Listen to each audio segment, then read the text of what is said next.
Hi, I'm Dr. Ross Perry, and I'm going to share with you now a lesson of how to distinguish diarrhea and recognize diarrhea in your budgies.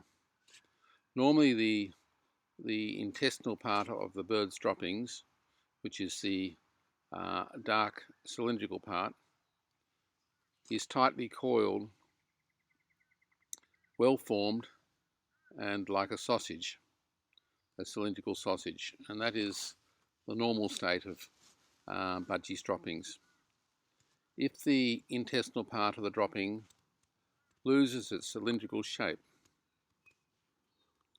and starts flattening or spreading out, or has no cylindrical shape, then your budgies probably has diarrhea.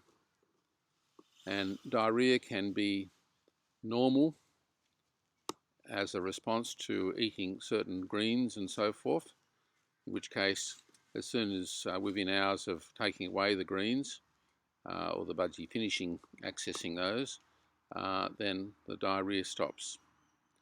Or in the absence of greens, or in the absence of the return to normal, then diarrhea is often a very common indicator of the presence of disease in your budgies.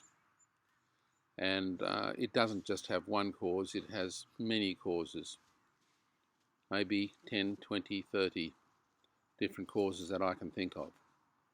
And just quickly, I'll just list a few of them. There are bacterial infections such as E. coli infection and Klebsiella infection and staph infection and streptococcal infection. There are fungal infections such as Candida infection, avian gastric yeast, and less commonly aspergillosis and cryptococcosis. There are protozoal infections such as trichomoniasis and Giardia infections. There are very intestinal parasites such as roundworms and capillaria, and less commonly tapeworms in budgies. So there are things of that nature. There are many different poisons, particularly heavy metal poisoning with zinc and lead, and many other poisons that can cause diarrhea.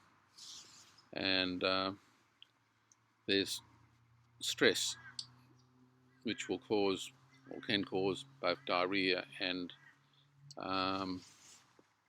polyuria, too much urine. And then there are foreign bodies in the intestine, such as synthetic rope and synthetic tassel toys, synthetic rope perches and synthetic toys. The fine fibres, if they get into the intestinal tract, they can cause partial blockages and diarrhea. Then there are various types of tumours, of which there are many. So the point I'd like to make is that just because your bird has diarrhea doesn't mean to say that it's necessarily got coccidiosis or an infection with bacteria, and it's important to find out.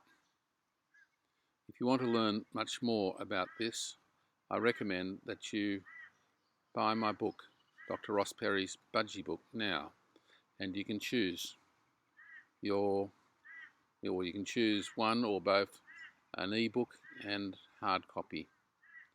And the way to get that is by going to www.goldcoastbirdvet.com. You'll find lots of helpful free advice there, and of course you can buy my books there. See you again soon. Bye for now.